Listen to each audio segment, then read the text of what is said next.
Сәлем достар, сіздермен бірге пайдалы арна каналы. Пайдалы ақпараттардан құлақ қағыс болғыңыз келсе, міндетті түрде каналға тіркеліп, лайк басып, комментарий қалдырыңыздар достар.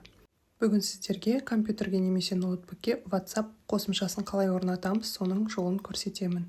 Бұл өте ыңғайлы қосымша. Кез келген поисковикке WhatsApp деп тереміз, және де шыққан жерден WhatsApp Web дегенді таңдап аламыз. Ашылған парақшадан войти деген оң жақ үстідегі кнопканы басамыз. WhatsAppқа QR-код арқылы немесе войти по номеру телефона деп тұр. Телефон ішіне кіріп, осы кодты тересіз. Мысалы, телефонымызда настройки дегенді басамыз. Осы жерде связать устройство деген бар. Сол кнопканы басамыз.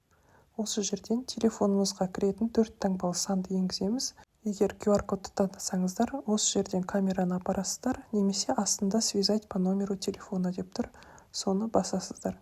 Егер ол связать по номеру телефона болатын болса, жаңағы айтылғандай компьютерден шыққан кодты осы жерге бірдей қылып енгіземіз. Кіргеннен кейін өзіңізге ыңғайлы түрде ол устройствоға ат беруіңізге болады. Ноутбук, компьютер немесе тағы да басқалай. Мен D деп қоя салдым. Енді компьютерден сіздің жаңағы барлық чаттарыңыз, WhatsApp чаты барлығы шығып тұрады. Кез келген документті немесе кез келген видеоны осы компьютер арқылы WhatsAppқа жібересіз. Сол кезде ол сіздің телефоныңыздағы WhatsAppқа да жіберілетін болады. Мысалға, өзіңізге ұнаған видеоны жіберіп алғыңыз келсе, осылай тартасыз да жаңағы веб WhatsAppқа енгізіп, сол жерден отправить деп баса саласыз. Бұрын біз бұны почта арқылы жіберіп, одан қайтадан телефонымызға сақтайтынбыз, ал қазір осылайынан бірден WhatsAppқа жіберіп алуға болады.